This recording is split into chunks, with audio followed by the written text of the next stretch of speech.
नमस्कार, मैं हूं विकास भदौरिया और आप देख रहे हैं न्यूज हेडक्वार्टर। तो आज हम अगले आधे घंटे में आपको देश दुनिया की तमाम महत्वपूर्ण खबरें रखेंगे आपके सामने सिर्फ 1 मिनट के भीतर। तो पहली खबर का रुख कर लेते हैं। ये खबर जयपुर से है। आज की सुबह जयपुर में एक भयावह हादसे की शुरुआत हुई। जयपुर अजमेर हाईवे पर एक गैस टैंकर ट्रक से टकरा गया। इस हादसे में अब तक 11 लोगों की मौत हो चुकी है। 40 से ज्यादा लोग घायल हैं, जिनमें कई की हालत गंभीर बनी हुई है। सड़क पर आग का ऐसा मंजर कि जिसने भी देखा वो सिहर उठा। जयपुर अजमेर हाईवे पर सुबह 5:30 बजे के करीब गैस टैंकर और ट्रक की टक्कर हुई। एक के बाद एक गाड़ियां इस आग की जद में आती गई। गैस लीक हुई तो सड़क पर विस्फोट हो गया।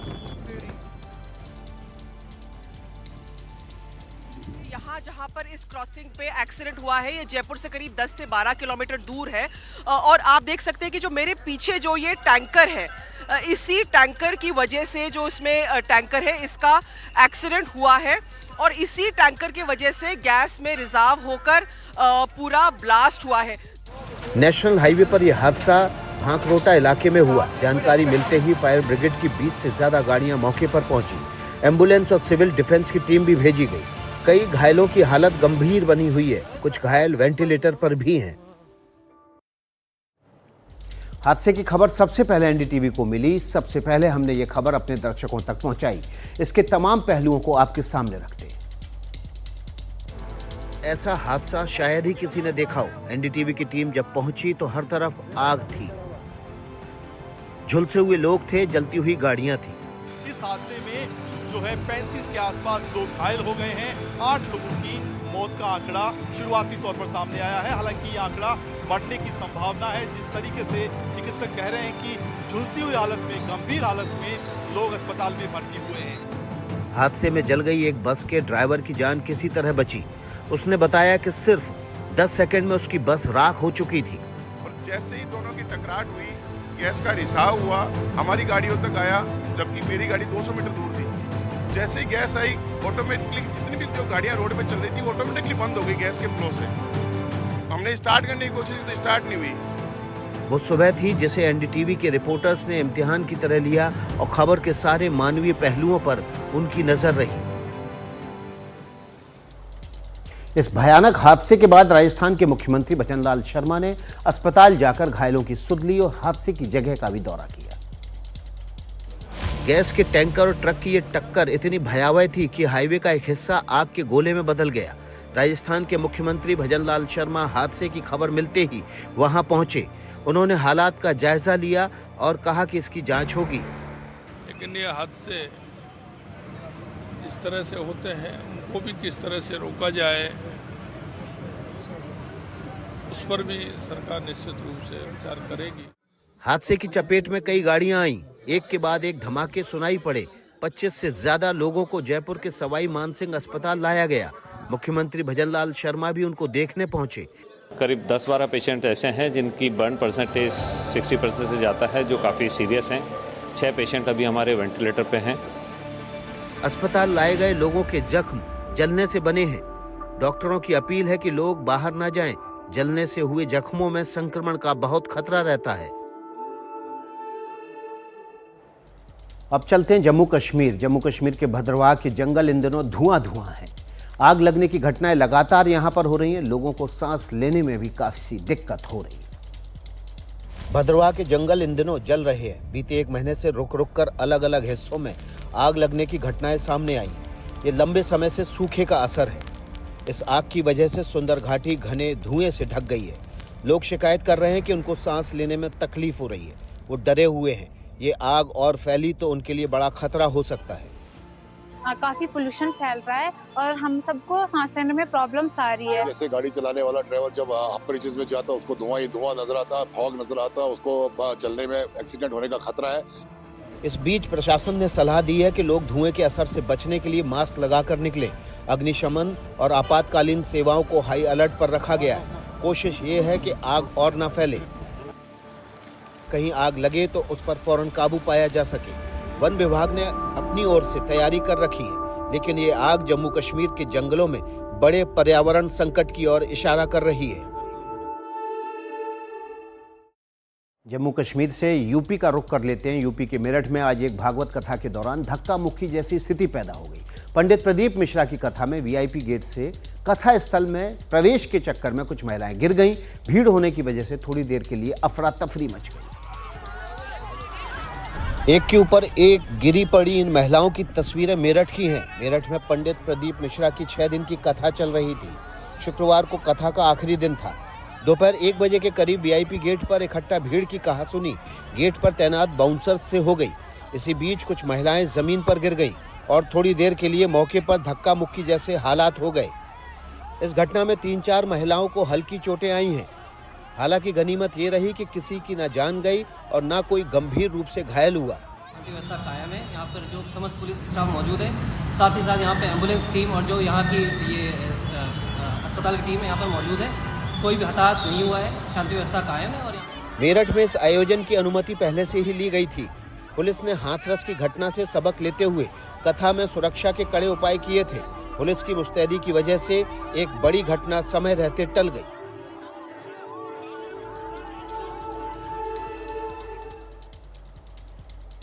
अब वापस दिल्ली लौटते हैं। संसद के अंदर धक्का मुक्की के आरोपों पर कांग्रेस और बीजेपी के बीच वार पलटवार चल रहा है। राजनीति जारी है। बीजेपी सांसदों ने राहुल गांधी के खिलाफ एफआईआर तक दर्ज करवाई है। गुरुवार को संसद में हुए हंगामे के बाद बीजेपी के 2 सांसद अस्पताल पहुंच गए। बीजेपी सांसदों को धक्का देने के आरोप में राहुल गांधी के खिलाफ संसद मार्ग थाने में एफआईआर दर्ज हुई। बीएनएस की धारा 117, 115, 125, 131 और 351 के तहत प्राथमिकी दर्ज की गई है। उधर धक्का मुक्की को लेकर कांग्रेस ने भी बीजेपी सांसदों के खिलाफ थाने में शिकायत दी है। राहुल पर कार्रवाई के खिलाफ प्रियंका गांधी ने पलटवार किया। राहुल जी पे तमाम इन्होंने केस लगा रखे हैं, कभी नया एफआईआर निकालते हैं, झूठ बोलते हैं। बीजेपी की ओर से जवाब देने के लिए गिरिराज सिंह आगे आए। देश की राजनीति में राहुल गांधी से अराजक और झूठा अभी तक कोई एलओपी नहीं बना। धक्का मुक्की की शिकायत के बीच लोकसभा स्पीकर ओम बिरला ने नए निर्देश जारी किए हैं। अब संसद के किसी भी गेट पर सांसदों को धरना प्रदर्शन की इजाजत नहीं होगी। तो वापस यूपी की खबर का रुख करते हैं। संभल में कल सपा सांसद जियाउर रहमान के घर की बिजली काटी गई थी। आज उनके यहां बुलडोजर चला। उनके घर के बाहर सीढ़ियां तोड़ दी गई। प्रशासन के मुताबिक ये कार्रवाई जमीन अतिक्रमण हटाने को लेकर की गई। संभल से सपा सांसद जियाउर रहमान के घर के बाहर शुक्रवार को बुलडोजर चला। नगर पालिका का बुलडोजर सुबह सुबह उनके घर पहुंचा और घर के बाहर की सीढ़ियां तोड़ दी। प्रशासन के मुताबिक उन्होंने नाले के ऊपर स्लैब बना रखा था। ये कार्रवाई इलाके में अवैध अतिक्रमण के खिलाफ चल रहे अभियान का हिस्सा है। हफ्ते भर से ये कार्रवाई चल रही है।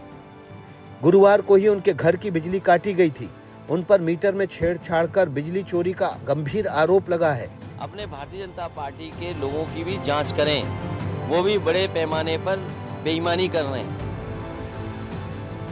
लेकिन जुर्माना भरकर सपा सांसद बच नहीं पाएंगे।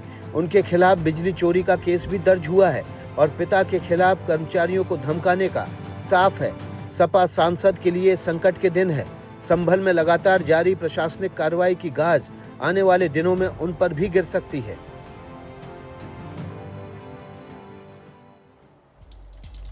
संघ प्रमुख मोहन भागवत की एक नसीहत चर्चा में। वो पुणे में सहजीवन व्याख्यानमाला के तहत भारत विश्व गुरु विषय पर बोल रहे थे। उन्होंने कहा कि मंदिर मस्जिद के नाम पर हर रोज नया मुद्दा नहीं उठाया जा सकता। कई लोगों ने उनके इस बयान का स्वागत किया है। रोज एक नवीन प्रकरण काढणे हे कसं चालेल? हे नाही चालणार। बीते कुछ दिनों में आरएसएस प्रमुख मोहन भागवत ने दूसरी बार सौहार्द पर जोर दिया है। कहा है कि रोज नए प्रकरण नहीं निकाले जाने चाहिए।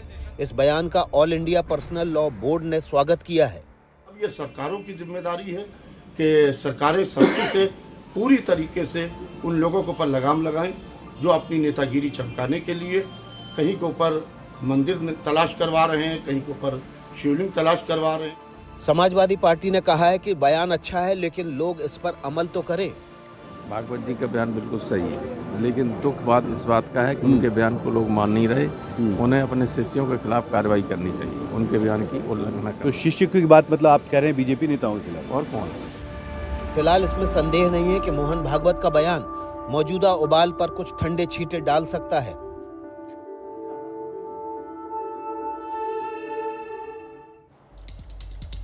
अब अयोध्या की बात कर लेते हैं। अयोध्या में यूपी के मुख्यमंत्री योगी आदित्यनाथ फिर से याद दिलाते देखिए कि कैसे इतिहास में मंदिर तोड़े गए। उन्होंने औरंगजेब का हवाला देते हुए कहा कि जिन्होंने मंदिर तोड़े उनके वंश बर्बाद हो गए।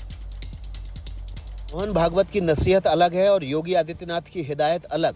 शुक्रवार को अयोध्या के एक कार्यक्रम में उन्होंने मंदिर को तोड़े जाने की याद दिलाई और कहा कि जिस औरंगजेब ने ये काम किया था उसके वंशज अब रिक्शा चला रहे हैं।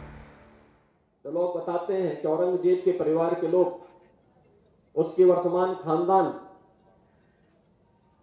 मुझे कोई एक दिन बता रहा था जबकि कोलकाता के पास वो रिक्शा चलाते हैं। योगी यही नहीं रुके, उन्होंने कहा कि सबको सनातन का सम्मान करना चाहिए।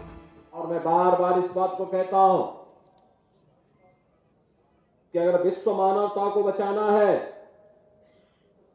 तो उसका एक ही मार्ग है, वह है सनातन धर्म का सम्मान करो। अभी तक योगी आदित्यनाथ के इस बयान पर कोई प्रतिक्रिया नहीं आई है, लेकिन ये साफ है कि यूपी में अभी राजनीति के तेवर यही रहने वाले हैं।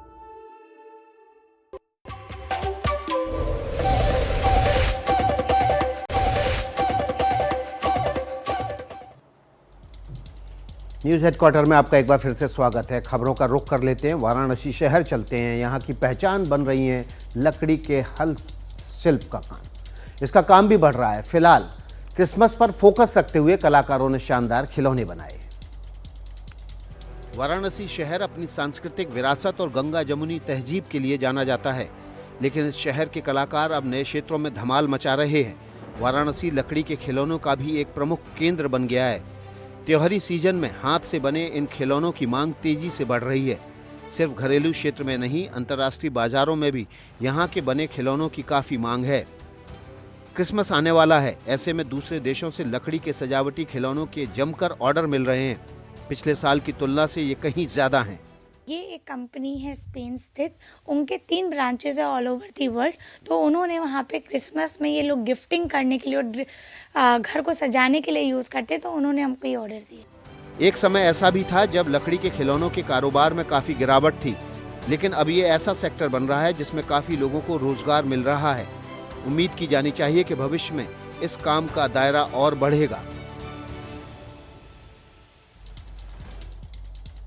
गोवा में एक शानदार महोत्सव चल रहा है। खास बात यह है कि किसी एक जगह ना होकर शहर के कोने कोने में इसके आयोजन रखे गए। संगीत की महफिलें भी सजाई गई हैं। गोवा की राजधानी पणजी में नोवा सेरेंडिपिटी आर्ट्स फेस्टिवल, इस शानदार महोत्सव में 200 से ज़्यादा प्रोजेक्ट्स पर 1800 से ज़्यादा कलाकार अपनी कला की नुमाइश कर रहे हैं। यहाँ विजुअल आर्ट, एक्टिंग, पाक कला, संगीत, थिएटर और शिल्प कला का अद्भुत संगम दिख रहा है। शहर में 22 जगहों पर मनाए जा रहे इस महोत्सव में अतीत, वर्तमान के अलावा भविष्य की कलात्मक झलक पेश की जा रही है। I think the festival is amazing, the curation is really good, and I think the most amazing thing about the festival is that they've generalized it for the public. I visited one building where I attended one sensory experience. It was magical. महोत्सव में गीत संगीत की महफिल शानदार है। बड़ी तादाद में यहाँ पहुँच रहे लोग इन महफिलों का आनंद ले रहे हैं। थिएटर देखने वालों की तादाद भी अच्छी खासी है। सेरेंडिपिटी आर्ट्स फेस्टिवल 15 दिसंबर को शुरू हुआ था। ये शानदार मजमा 22 दिसंबर तक लगा रहेगा। हेलो मोटो। Motorola, India's leading 5G smartphone brand. News headquarter में वक्त है Motorola video of the day का।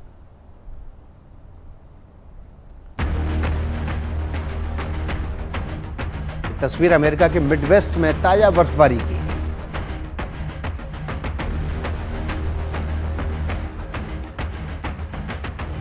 मेरे साथ न्यूज हेडक्वार्टर्स में आज इतना ही। अगले दिन फिर मुलाकात होगी, तब तक के लिए नमस्कार।